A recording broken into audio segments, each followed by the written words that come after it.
Saudara-saudara jemaat yang dikasih, ikut Tuhan itu menyenangkan ya. Senang gak saudara ikut Tuhan? Amin ya. Sangat menyenangkan. Karena kita percaya dalam Tuhan, ada sukacita, ada damai sejahtera. Ada sesuatu yang Tuhan senantiasa berikan kepada kita. Kita semua senang. Makanya kita setiap minggu datang ibadah karena kita senang ikut Tuhan. Mengapa kita ikutin kegiatan-kegiatan gereja? Karena kita senang ikut Tuhan. Mengapa kita berdoa? Mengapa kita rajin baca Alkitab kita? Mengapa kita melayani? Karena kita senang ikut Tuhan. Tetapi pertanyaannya, ketika situasinya tidak baik-baik saja, apakah kita bisa berkata, ikut Tuhan itu menyenangkan? Slide selanjutnya ya. Ketika kita menjalani hidup ini, ternyata situasinya tidak baik-baik saja. Pernikahan kita digoncangkan, usaha kita digoncangkan, kita lemah secara fisik, mulai ada penyakit, anak-anak kita membuat kita sedih. Ada banyak masalah yang terjadi dengan hidup kita. Situasinya tidak baik-baik saja. Apakah kita masih berkata, ikut Tuhan itu menyenangkan? Apakah kita tetap bisa berkata, apapun yang terjadi, ku tetap setia kepada Tuhan? Apakah kita tetap bisa menyanyi sambil berjoget, suka-sukamu Tuhan? Ketika semuanya membuat hidup kita berat. Ketika penderitaan menghampiri kita. Apakah kita masih bisa berkata, ikut Tuhan itu menyenangkan? Ini pertanyaan yang besar. Bagaimana apakah kita tetap bisa berserah kepada Tuhan? Apakah kita masih bisa setia kepada Tuhan? Apakah kita masih ada dalam panggilan Tuhan? Apakah kita masih bisa bersyukur kepada Tuhan? Saudara-saudara, hari ini kita belajar dari tokoh yang namanya Abraham. Kita tahu Abraham itu Tuhan angkat sedemikian rupa dan dijadikan bapa segala bangsa. Bapa orang beriman. Keturunannya seperti pasir di laut, seperti bintang di udara, di langit. Luar biasa yang dialami oleh Abraham. Tetapi kalau kita belajar dari Abraham, kita akan mengerti ini orang penyerahannya kepada Tuhan total luar biasa. Ini orang yang punya iman yang luar biasa, bukan sekedar perkataan, tetapi sungguh-sungguh ada penyerahan yang total. Saudara-saudara, saya tidak tahu saudara alami masalah apa, kondisi saudara apakah baik-baik saja atau sedang tidak baik-baik saja. Saudara semua masalah sudah selesai atau saudara masih sangat tertekan, stres dengan masalahmu. Tetapi mari kita belajar firman Tuhan dan belajar dari tokoh yang namanya Abraham. Bagaimana kita bisa tetap berserah kepada Tuhan, situasi dan kondisi apapun yang terjadi. Supaya kita akhirnya sampai pada rencana Tuhan yang besar untuk masa depan kita. Kita akan membuka Alkitab kita dari Roma. Surat Roma.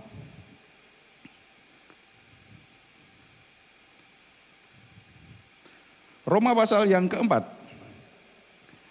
Ayat 18 sampai 25 mengajarkan kepada kita bagaimana kita bisa memiliki penyerahan total kepada Tuhan walaupun situasinya tidak selalu baik-baik saja. Kita memiliki dasar penyerahan yang kokoh.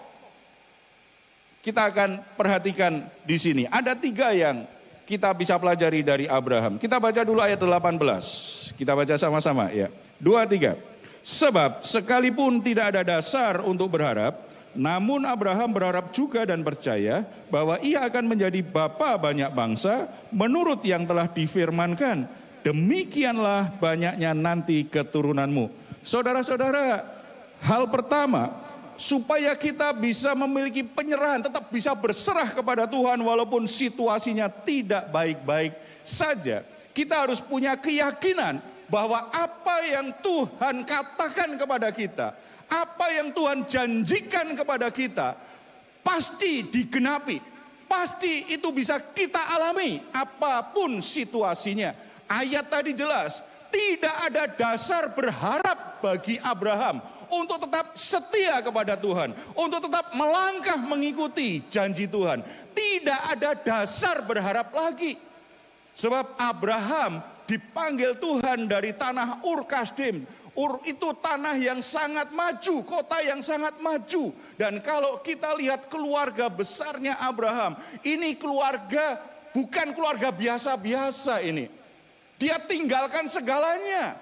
Ketika Tuhan berkata, Abraham, tinggalkan tanah leluhurmu itu. Dia tinggalkan, dia benar-benar percaya dan menyerah kepada Tuhan. Dia tinggalkan sahabatnya, dia tinggalkan komunitasnya, dia tinggalkan kota yang begitu maju, dia tinggalkan segalanya dan mulai ikut Tuhan. Dalam perjalanannya kita bisa lihat, tidak semuanya lancar-lancar saja. Dia ketemu orang-orang yang jahat, orang-orang yang ingin membinasakan mereka. Keadaannya tidak menentu karena dia juga tidak tahu yang disebut tanah perjanjian Kanaan itu di mana. Yang dia tahu hanya satu, bahwa Tuhan menjanjikan tanah yang begitu indah dan Tuhan menjanjikan keturunan yang begitu banyak. Itu saja yang dia tahu. Kemudian dalam perjalanan melewati banyak tantangan alam, tantangan geografis, tantangan musuh-musuh yang tidak suka dengan dia. Beberapa kali kan Alkitab mencatat Abraham harus berperang tuh. Tantangannya banyak sekali. Termasuk tantangan secara fisik. Dia bertambah tua. Ketika Tuhan panggil umurnya 75 tahun. Tetapi makin lama makin tua, 75 tahun aja punya anak sudah sulit. Bapak-bapak, siapa yang umurnya 75 tahun? Masih yakin nggak bisa punya anak? Lalu istrinya itu sudah berarti hampir 90 tahun itu. Nunggu 25 tahun kan setelah itu kan. Tidak ada dasar berharap lagi. Sudah terlambat. Orang Jawa bilang wis telat. Gak mungkin lagi itu bisa terjadi. Tidak ada dasar berharap lagi. Tetapi Abraham terus melangkah karena apa? Dia menyerahkan hidupnya berserah penuh supaya apa yang Tuhan katakan benar-benar terwujud dalam hidupnya. Di Alkitab kita belajar beberapa tokoh seperti ini. Tidak mungkin lagi. Contoh yang lain, misalnya contoh yang lain itu Sakaria dan Elisabet. Alkitab juga katakan mereka sudah lanjut usia dan Elisabet istrinya mandul.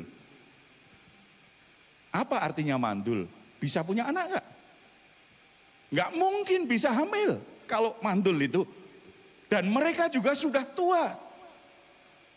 Tetapi ketika Imam Sakaria melayani Tuhan, mempersembahkan korban, malaikat datang dan menyapa, jangan takut Sakaria, doamu sudah dikabulkan. Doa yang mana? Kamu dulu pengen punya anak kan? Ini didengar Tuhan. Saudara, kalau sudah usia lanjut, istrinya dinyatakan mandul, dengar kabar itu kira-kira percaya enggak?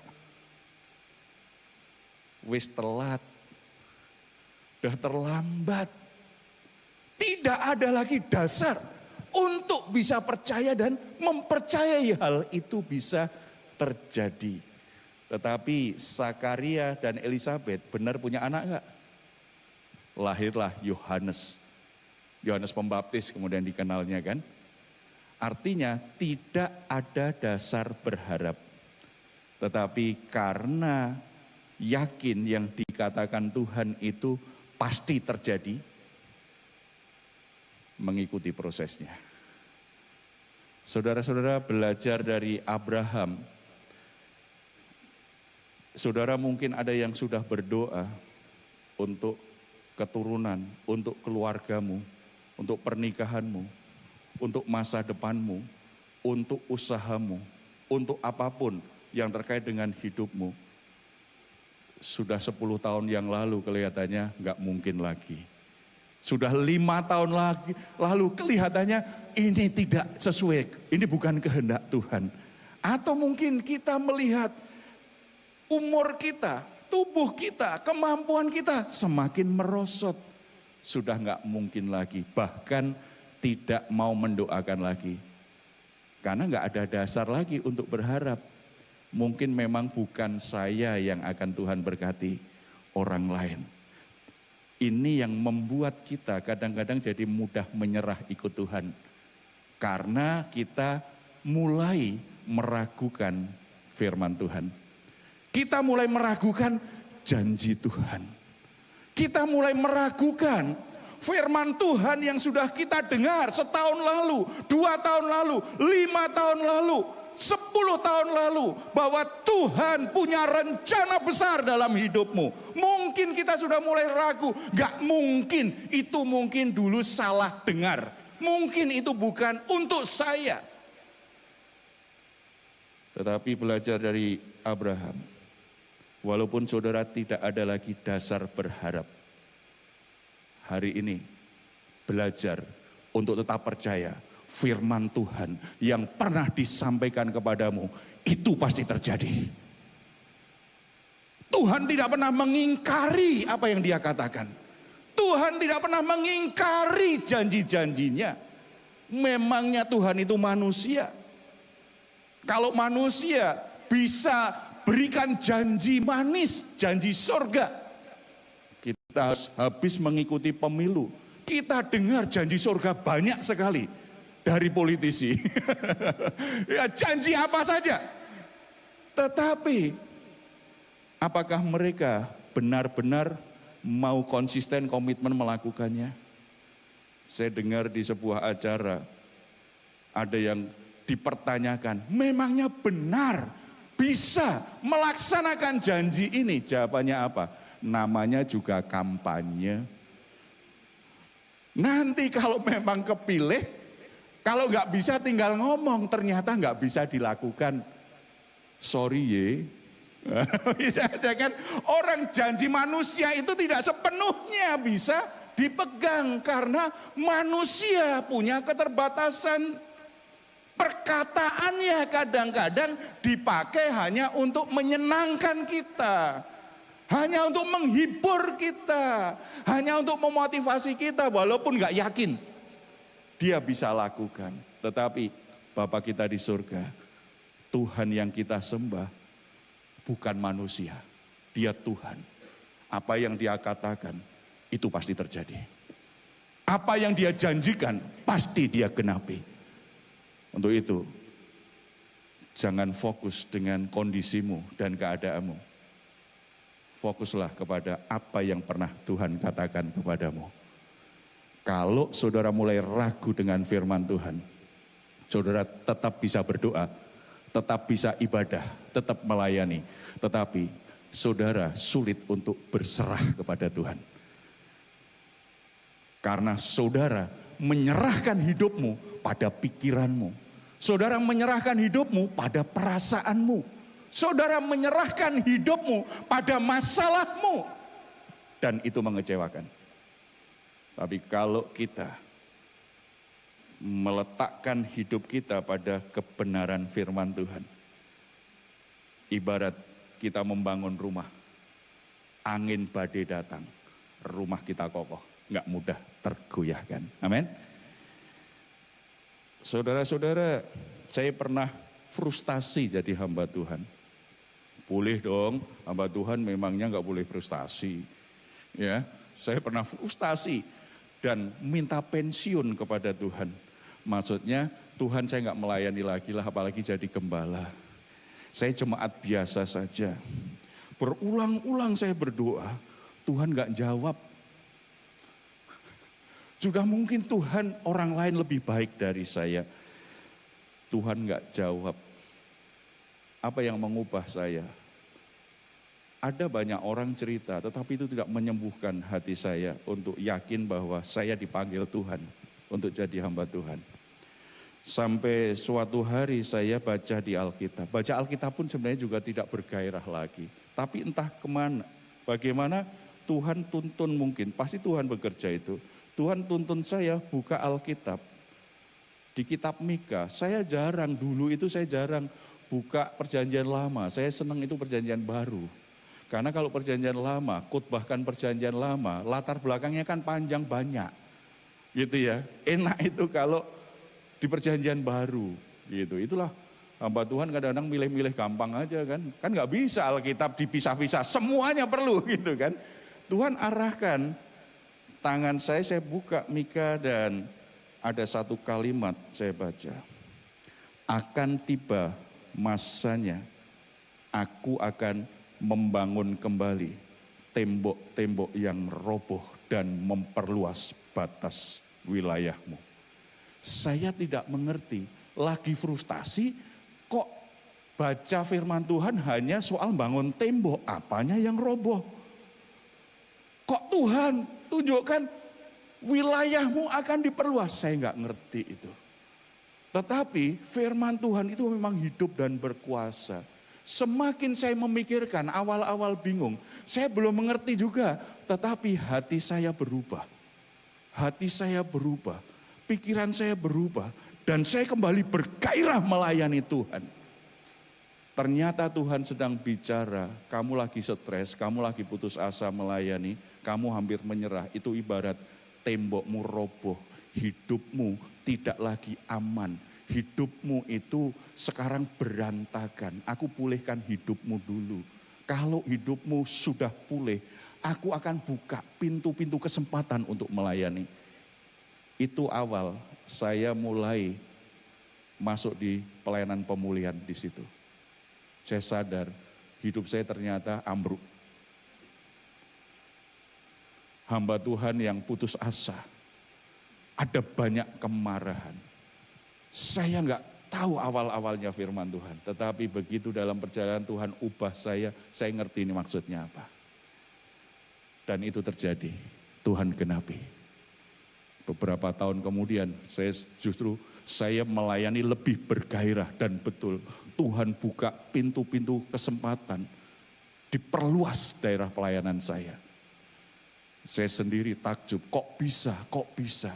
Kesimpulannya satu, Tuhan berkata, Tuhan yang akan mewujudkannya.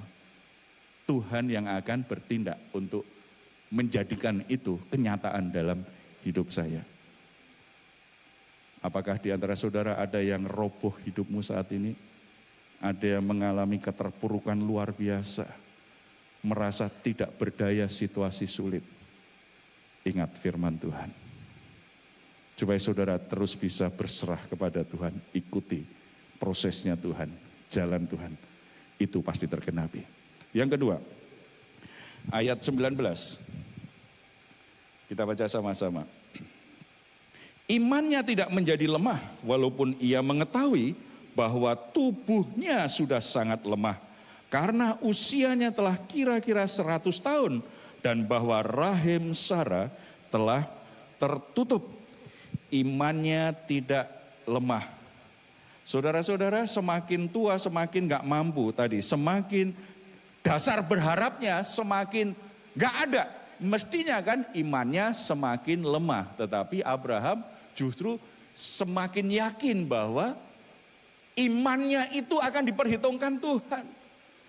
Dia menggantungkan hidupnya itu pada imannya. Dia tidak biarkan imannya menjadi lemah.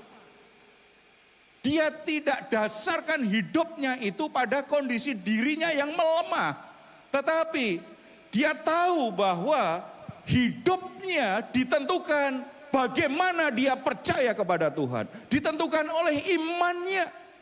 bukan oleh bagaimana dirinya. Saudara kalau pelajari Alkitab, tokoh-tokoh yang dalam penilaian manusia bukan orang hebat. Orang-orang yang lemah, orang-orang yang payah. Contoh misalnya Musa. Mungkin orang berkata dia kan diasuh di kerajaan, iya. Tetapi ingat, dia punya masa lalu yang sangat buruk. Pembunuh. Anak adopsi.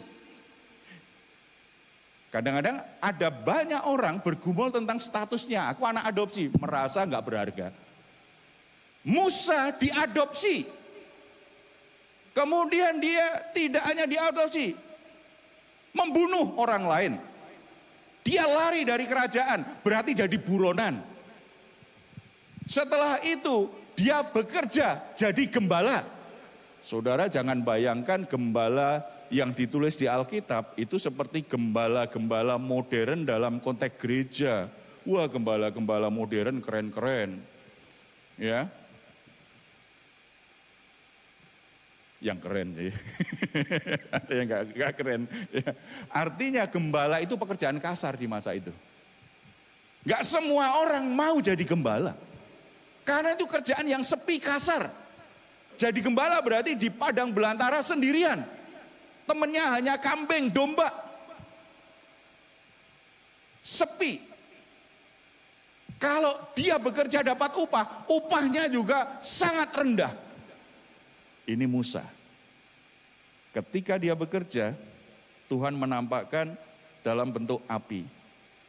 Manifestasi Tuhan itu macam-macam kan, enggak terbatas. Kadang-kadang kayak berbicara kepada manusia lewat malaikat. Kalau bicara lewat malaikat itu yang suka disebut teofani. Tuhan menyatakan dirinya dalam wujud malaikat. Musa dalam bentuk api.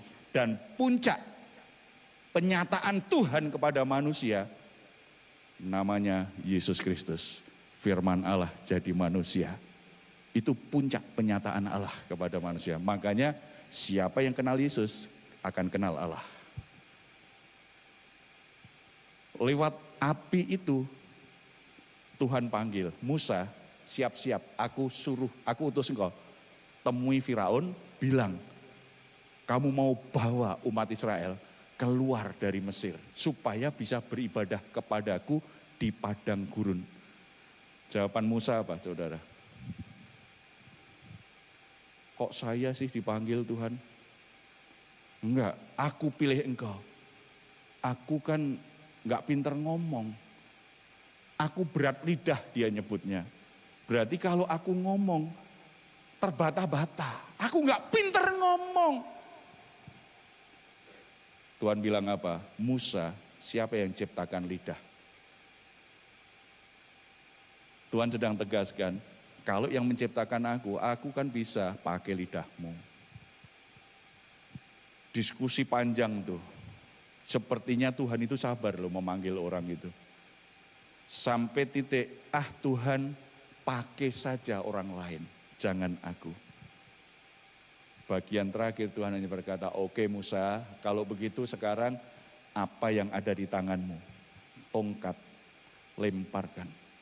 Begitu dilemparkan jadi ular. Pegang lagi, berubah jadi tongkat lagi. Masukkan tanganmu di jubahmu.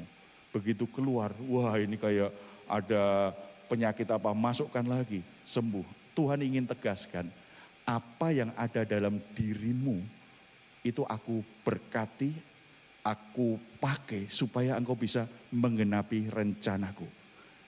Dengan kata lain, ketika Tuhan bicara, ketika Tuhan panggil kita, ketika Tuhan berjanji kepada kita, tidak bergantung kemampuanmu untuk melakukannya. Tidak bergantung kesanggupanmu melakukannya. Tidak bergantung kepandaianmu. Tidak bergantung pengalamanmu, tidak bergantung duitmu, tidak bergantung pendidikanmu, tetapi sepenuhnya bergantung Tuhan. Makanya imanlah yang jadi landasan. Karena orang baru beriman kalau sadar dia punya keterbatasan kan? Saya tanya, saudara punya 100 juta. mau beli motor, kira-kira berdoa nggak sungguh-sungguh supaya Tuhan kabulkan bisa punya motor. Maksudnya motor yang 30 juta aja lah, bukan motor yang 300 juta. Ya. Saudara punya 100 juta, lalu pengen beli motor 30 juta.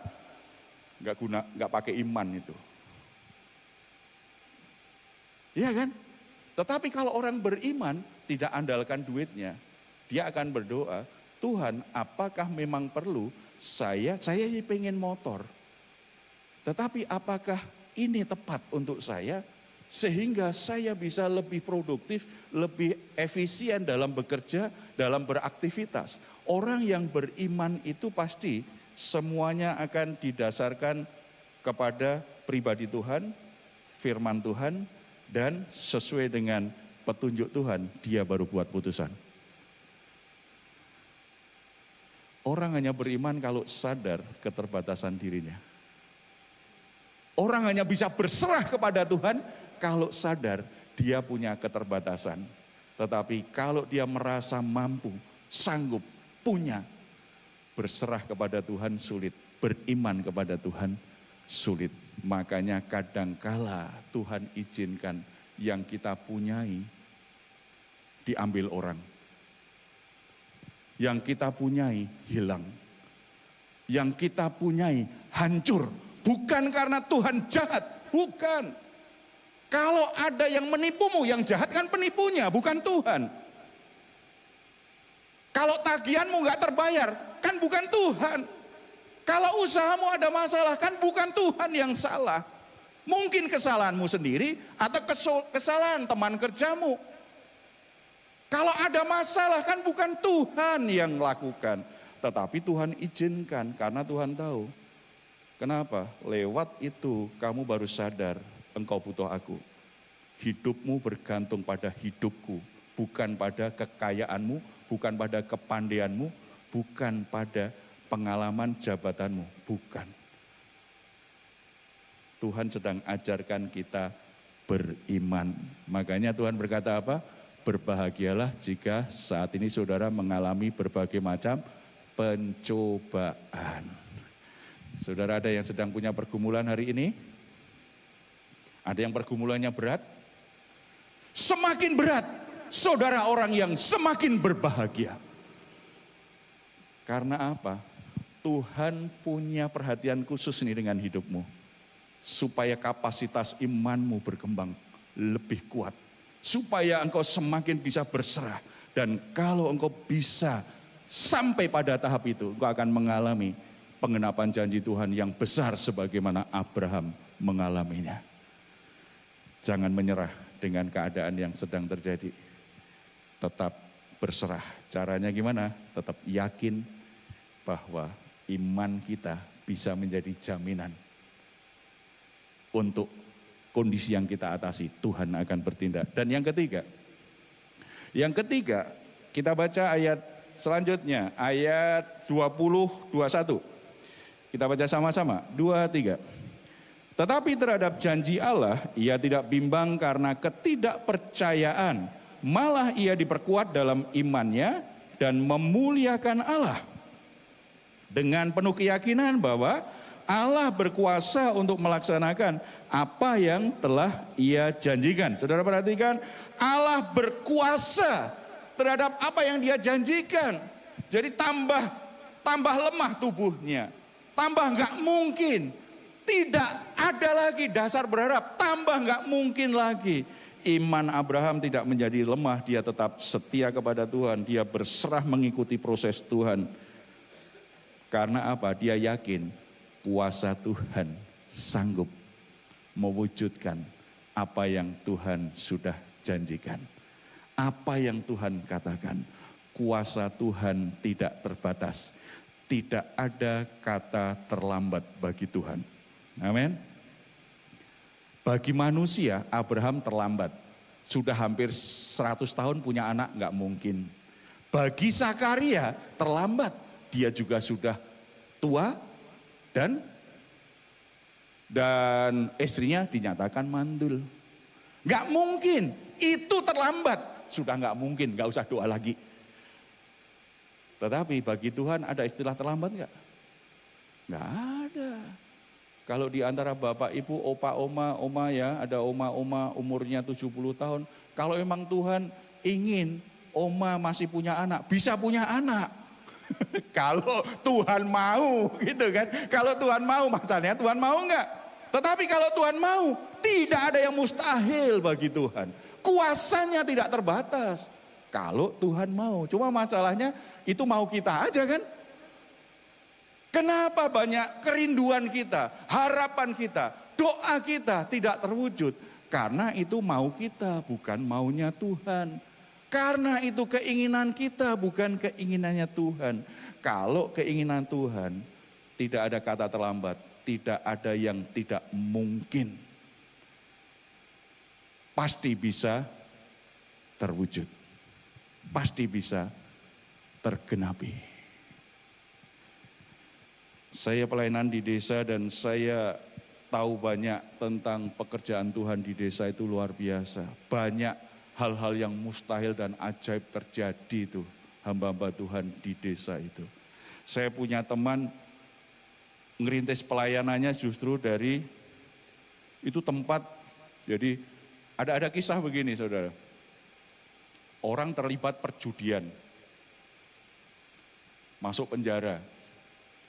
Setelah masuk penjara, ketemulah orang Kristen. Ternyata murid Yesus ada di situ juga. Dalam obrolan itu, yang orang Kristen ini kelihatannya begitu di penjara, dia semakin dekat Tuhan. Ternyata baik juga penjara ya, membuat orang semakin dekat dengan Tuhan. Dia bersaksi, ngobrol lah dengan yang penjudi ini, yang di penjara itu. Dia gak kenal Tuhan, dia cerita-cerita. Setelah itu ceritanya dia akhirnya percaya Yesus. Jadi di penjara itu justru orang ada kesempatan memenangkan jiwa. Karena dia kasusnya perjudian gak lama. Dia hanya bilang, kamu kalau ingin tahu lebih banyak tentang Tuhan Yesus, keluar dari penjara, dia kasih, kamu datang di gerejaku. Dia kasih alamatnya, betul. Begitu keluar penjara langsung temui gembala saya. Minta dibaptis. Setelah itu dia semangat sekali, Pak Pendeta, apakah bisa di desa saya dibuka gereja? Saudara tahu itu tempat tidak ada di lingkungan di daerah itu enggak ada orang Kristen tuh. Dan termasuk keras orang-orang di situ. Memangnya bisa, gitu. Memangnya bisa, nggak mungkin itu secara logika. Petobat baru tadi bilang, Pak Pendeta doakan saya saja. Saya akan lobby kepala desa, kita mulai Natalan Pak Pendeta. Lalu yang datang siapa? Itu urusan saya, benar saudara. Saya diajak gembala saya, Natalan di sebuah desa tidak ada satu orang pun Kristen. Daerah yang keras, yang datang banyak, termasuk kepala desa datang. Bahkan dalam sambutannya kepala desa, Pak Pendeta kalau mau dibuat gereja silahkan dibuat. Dan gereja sekarang di tempat itu yang kasih apa? Dari desanya dikasih tempat. Gak mungkin secara logika manusia, berusaha pendekatan seperti apa? Kalau Tuhan mau, tidak ada yang tidak mungkin. Orang kadang-kadang lihat, kalau yang ini gak mungkin bertobat nih. Kalau yang ini gampang ini. Siapa tahu yang kelihatan gampang itu bandelnya minta ampun. Sementara yang kelihatan fanatik sekali, kelihatannya kok jadi mudah. Karena kuasa Tuhan tidak terbatas menjamah dan mengubah hidup manusia. Kalau manusia bisa diubah oleh Tuhan, apalagi masalahnya manusia. Yang paling susah dirubah itu kan diri kita sebagai manusia. Orang sakit, Yesus tidak perlu mati di atas kayu salib untuk menyembuhkannya. Untuk memberi makan manusia, walaupun hanya dari 5 roti 2 ikan. Yesus tidak harus mati di atas kayu salib. Untuk menghentikan badai, Yesus tidak harus mati di atas kayu salib. untuk menghentikan pendarahan perempuan yang sudah tidak ada harapan lagi. Tidak perlu Yesus mati di atas kayu salib, cukup dengan perkataan Yesus. Sembuh, jadilah sembuh. Tenang, badai diam seketika. Untuk mengusir ribuan setan, Yesus tidak perlu mati di atas kayu salib. Cukup Yesus besuk di Gerasa, setannya sendiri datang takut. Ini beda kita ya, tim gereja datang orang kesetanan. Tim gereja lari takut.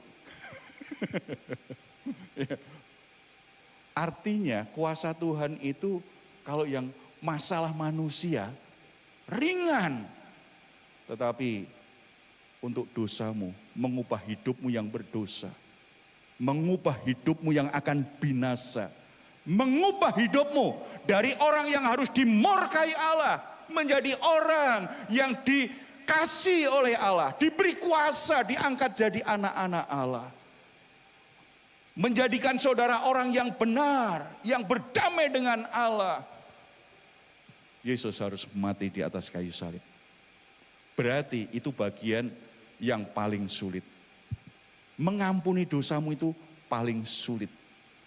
Menyakitkan seperti kita kalau harus mengampuni orang yang menyakiti hati kita. Bapak Ibu pernah disakiti orang lain? Pernah enggak? Ada yang menyakiti hatimu? Saya balik aja. Bapak Ibu pernah nyakitin orang lain? Enggak pernah. Orang lain aja yang merasa.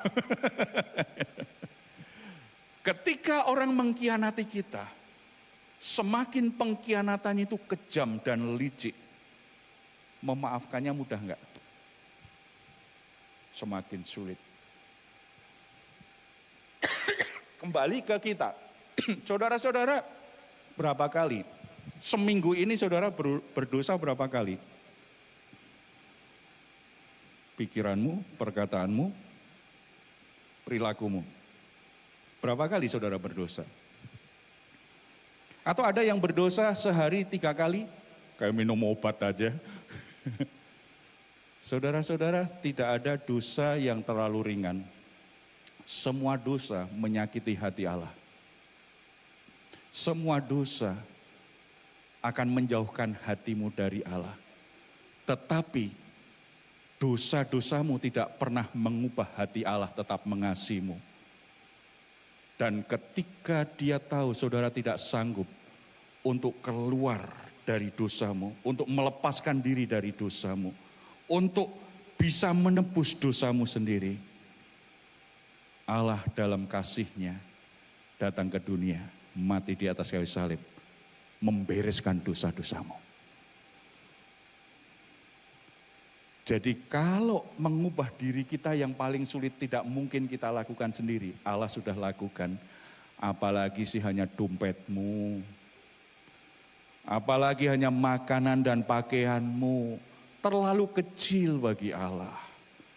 Kalau saudara percaya kuasa Tuhan, saudara percaya bahwa Dia pasti mewujudkan apa yang pernah Dia katakan.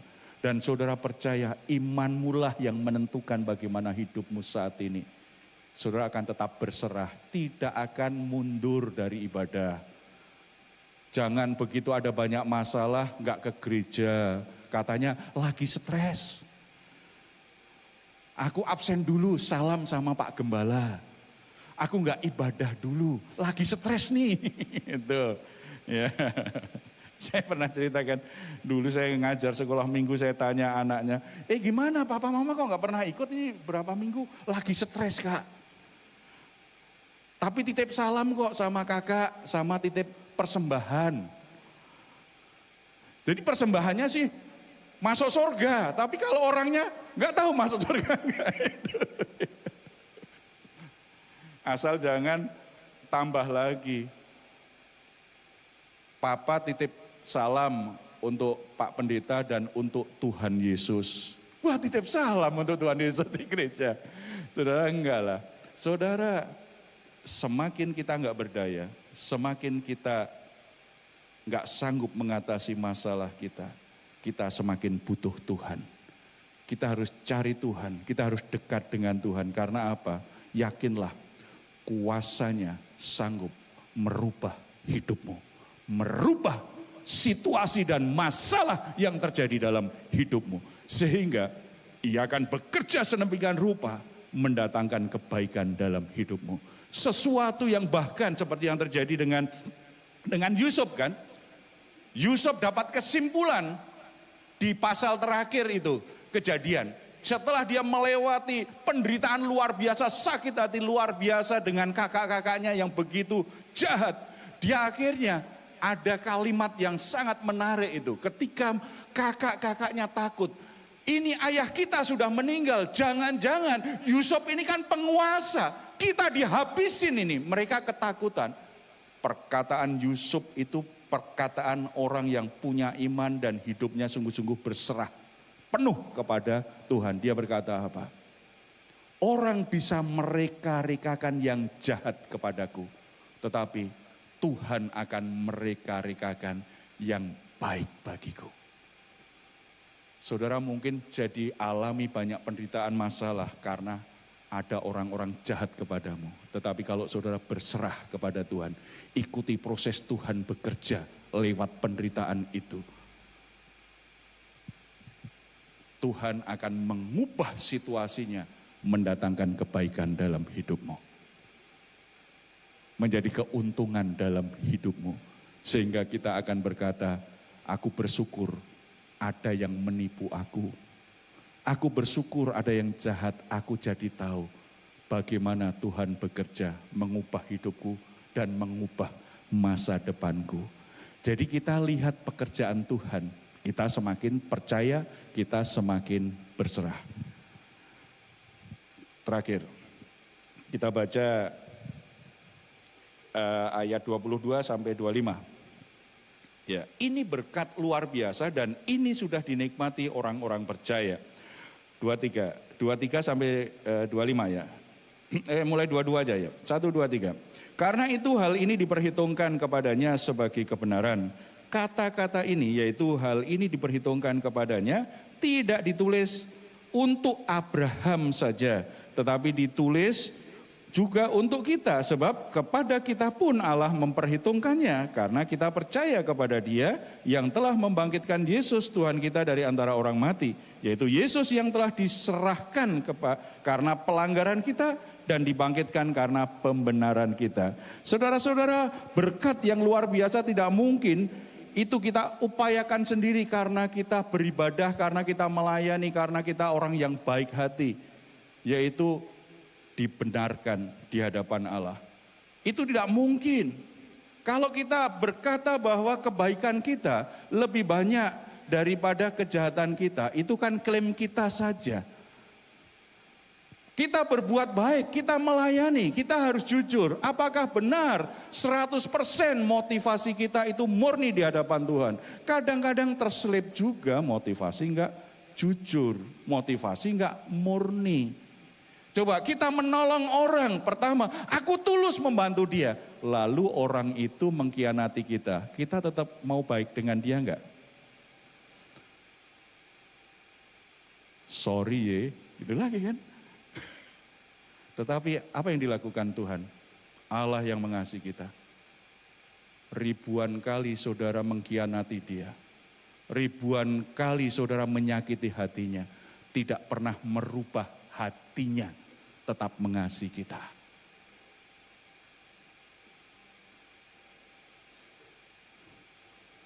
Makanya kalau kita jadikan usaha kita, kebaikan kita, ibadah kita, pelayanan kita menjadi dasar supaya kita dibenarkan di hadapan Allah dan layak untuk mendapatkan prioritas, mendapatkan sesuatu yang spesial dari Tuhan.